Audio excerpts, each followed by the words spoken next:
नमस्कार बच्चों। पिछले अध्याय में हमने महाभारत की कथा के अंतर्गत कुंती और भीम नामक पाठ पढ़ा था। इसी क्रम में आज हम बाल महाभारत कथा के अंतर्गत कर्ण के बारे में पढ़ेंगे।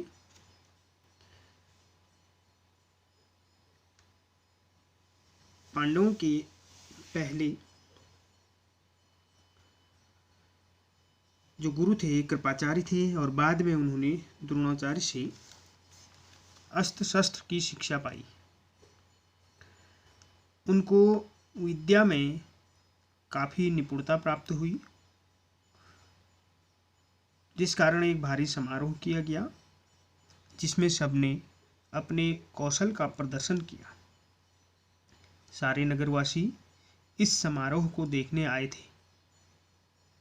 तरह तरह के खेल हुए और हर राजकुमार यही चाहता था कि वह सबसे आगे निकल जाए। आपस में प्रतिस्पर्धा बड़े जोर की थी, परंतु तीर चलाने में पांडुपुत्र अर्जुन का कोई सानी न था। अर्जुन ने धनुष विद्या में कमाल का खेल दिखाया। उसकी अद्भुत चतुरता को देखकर सभी दर्शक और राजवंश के सभी उपस्थित लोग दंग रह गए। यह देखकर दुर्योधन मन ही मन जलने लगा। अभी खेल हो ही रहा था कि इतने में रंगभूमि के द्वार पर एक तेजस्वी युवक आकर अर्जुन के सामने खड़ा हो गया। यह युवक और कोई नहीं, अधिरथ द्वारा पोषित कुंती पुत्र कर्ण ही था। लेकिन उसके कुंती पुत्र होने की बात किसी को भी मालूम न थी। रंगभूमि में आते ही उसने अर्जुन को ललकारा, जो भी करतब तुमने यहाँ दिखाए हैं उनसे बढ़कर कौशल मैं दिखा सकता हूँ। क्या तुम इसके लिए तैयार हो? इस चुनौती को सुनकर दर्शक मंडली में बड़ी खलबली मच गई, पर ईर्ष्या की आग से जलने वाले दुर्योधन को बड़ी राहत मिली। वह बड़ा प्रसन्न हुआ। उसने जल्दी ही कर्ण का स्वागत किया और उसे गले लगाकर बोला, हे कर्ण, कैसे आए? बताओ, हम तुम्हारे लिए क्या कर सकते हैं? कर्ण बोला, हे राजन, मैं अर्जुन से द्वंद्व युद्ध और आपसे मित्रता करना चाहता हूँ। कर्ण की चुनौती सुनकर अर्जुन को बड़ा आश्चर्य आया।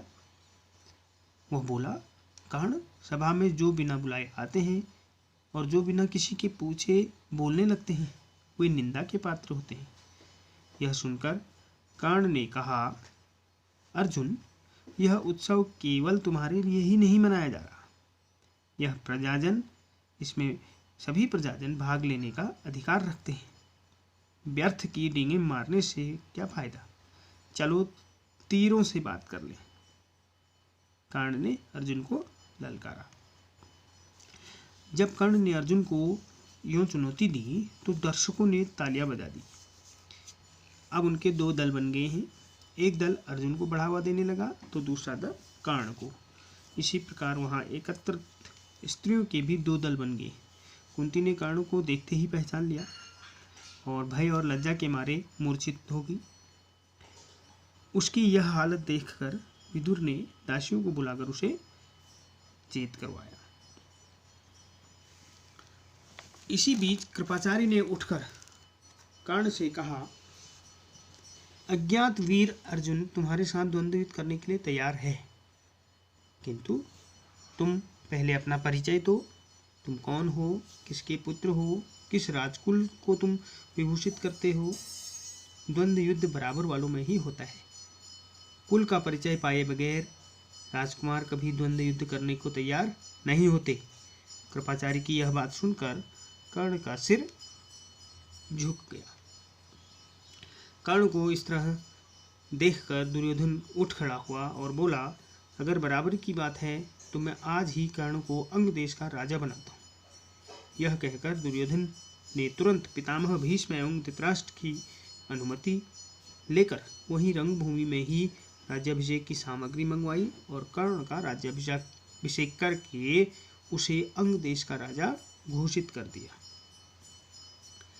इतने में बूढ़ा सारथी अधिरथ, जिसने कर्ण को पाला था, लाठी टेकता हुआ और भय के मारे कांपता हुआ सभा में आया।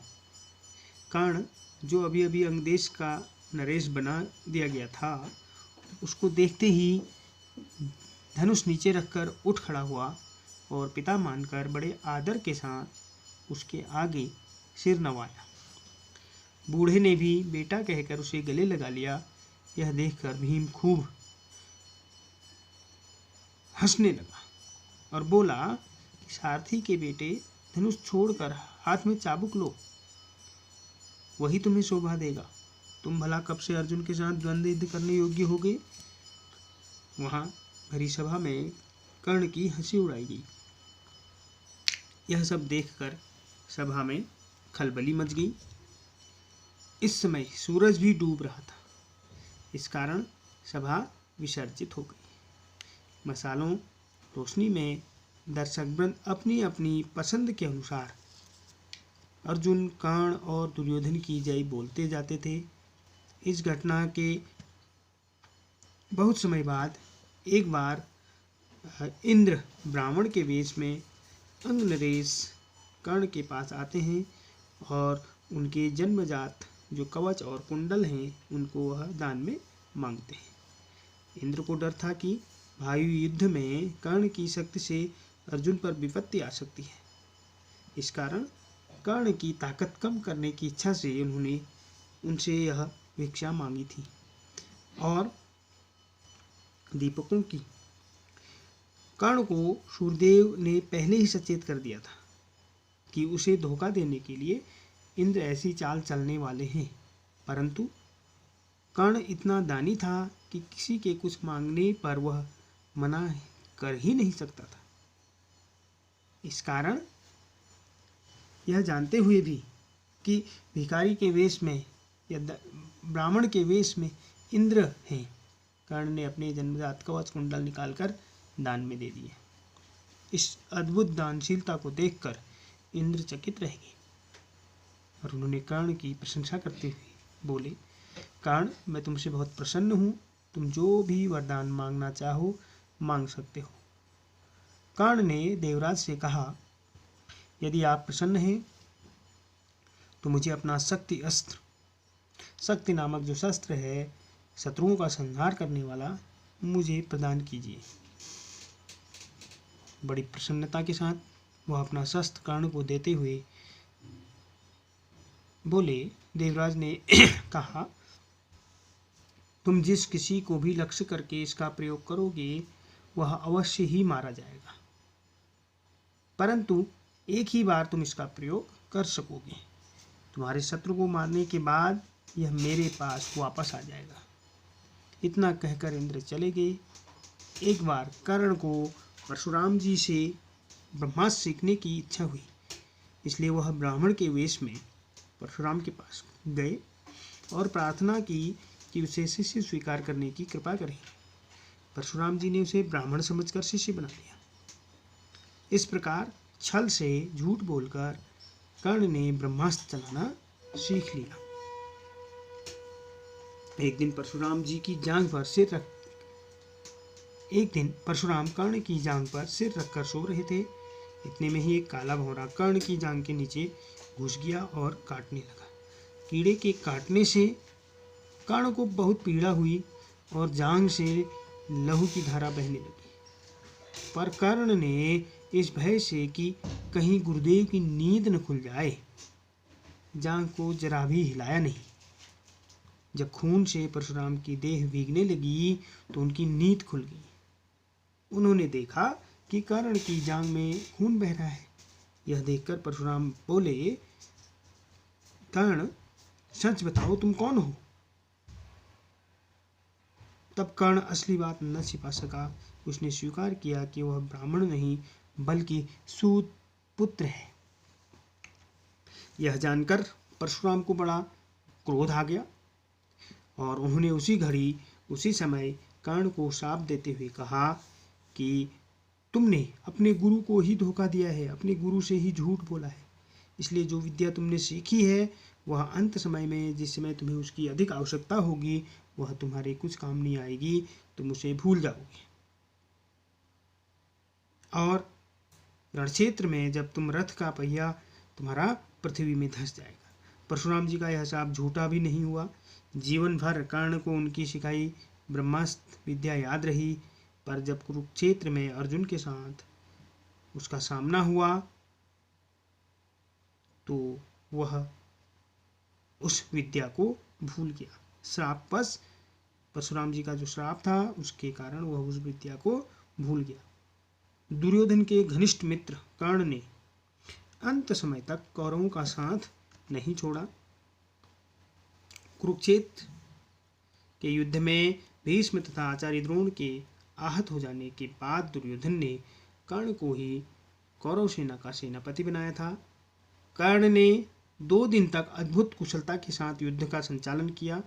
आखिर जब शापवश उसके रथ का पहिया जमीन में धंस गया और वह धनुष बाण नीचे रखकर पहिए को निकालने का प्रयत्न करने लगा, तभी अर्जुन ने उस महारथी पर प्रहार किया। माता कुंती ने जब यह सुना तो उसके दुख का पार न रहा। महाभारत के इस युद्ध में महाबली कुंती पुत्र कर्ण की मृत्यु हो गई। तो बच्चों, हमने महाभारत की कथा के अंतर्गत कर्ण का एक प्रसंग यहाँ पढ़ा, जिसमें दानवीर कर्ण के बारे में बताया गया था। और कर्ण ही एक ऐसा व्यक्ति है